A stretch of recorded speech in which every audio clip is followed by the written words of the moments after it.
Hello friends, Sunday special நெத்திலி மீன் குழம்பு, டேஸ்டான சுவையான மீன் குழம்பு எப்படி செய்யலான்னு பார்க்கலாம் வாங்க. இதற்கு தேவையான பொருட்கள்: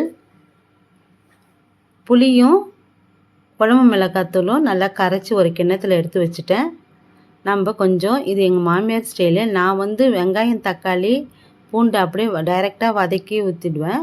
ஆனால் அவங்க கொஞ்சம் வெங்காயம் தக்காளி பூண்டு 10 மிளகு சேர்த்து அரைச்சி அந்த வெங்காயம் தக்காளியை மசாலா எடுத்து வச்சுட்டு ஒரு வாணலில் தேவையான அளவு நல்லெண்ணெய் சேர்த்துக்கலாம்.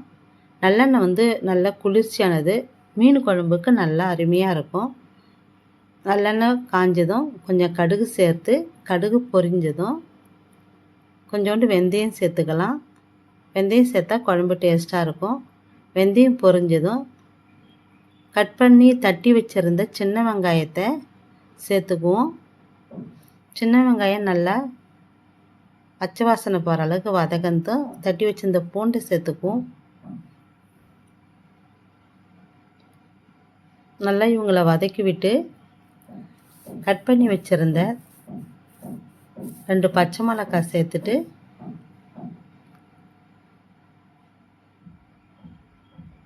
கொஞ்சம் கருவேப்பிலை,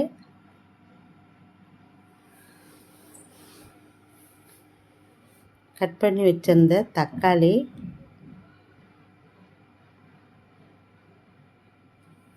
அரைச்சி வச்சிருந்த இஞ்சி தக்காளி பூண்டு மிளகு சேர்த்து நல்லா வதக்கி விட்டுட்டு தக்காளி சேர்த்து வதக்கிடுவோம்.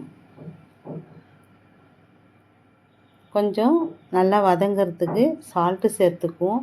இப்போ கரைச்சி வச்சுருந்த புளி குழம்பு மிளகாத்தூள் கரைசலை சேர்த்துருவோம். சேர்த்துட்டு நல்லா கலக்கி விட்டு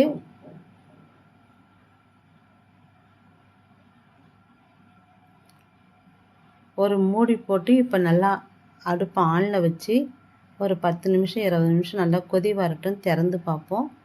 கொஞ்சம் கொதி வந்துடுது. ஓர சைடில் இருக்கிறதெல்லாம் நல்லா கிளறி விட்டுடுவோம். குழம்புல நல்லா மிளகாத்தூள் வாசனைலாம் போயிட்டு நல்லா கொதிக்குது. இன்னொரு முறை கொஞ்சம் மூடி வச்சுருவோம். இப்போ புளி காரம் உப்பெல்லாம் கரெக்டாக இருக்குதான்னு செக் பண்ணிக்குவோம். செக் பண்ணிவிட்டு நல்லா எண்ணெய் பிரிஞ்சு வருது, குழம்பு நல்லா கொதித்து வருது. இப்போ நாம் கழுவி வச்சுருந்த நெத்திலி மீனை 1 பை 1 சேர்த்துருவோம். மீன் ரொம்ப சாஃப்டாக இருக்கும். ஒரு 10 நிமிஷம் ஒரு 5 நிமிஷம் கொதிச்சாவே போதும். இப்போ நம்ம சிம்மில் வச்சு கொதிக்க விட்டுருவோம்.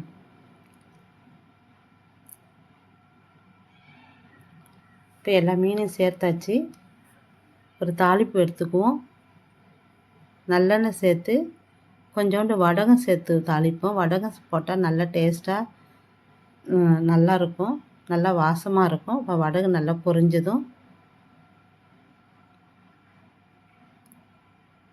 குழம்புல சேர்த்துருவோம். நல்லா வாசனையாக இருக்கும் வடகம் சேர்த்தா. இப்போ குழம்பு நம்ம கொஞ்சம் மல்லித்தழை சேர்த்து குழம்பு இறக்கிடலாம். சுவையான சூப்பரான நெத்திலி மீன் குழம்பு ரெடி. நீங்களும் இப்படி ட்ரை பண்ணி பாருங்கள். மீன் உடையாமல் சிம்மிலேருந்து நிறுத்தி கீழே இறக்கி வச்சுருங்க. ரொம்பவும் கிளறக்கூடாது, லைட்டாக கிளறி பார்த்தாவே போதும். இந்த வீடியோ பிடித்திருந்தால் லைக் பண்ணுங்கள், ஷேர் பண்ணுங்கள், சப்ஸ்கிரைப் பண்ணுங்கள். நன்றி, வணக்கம்.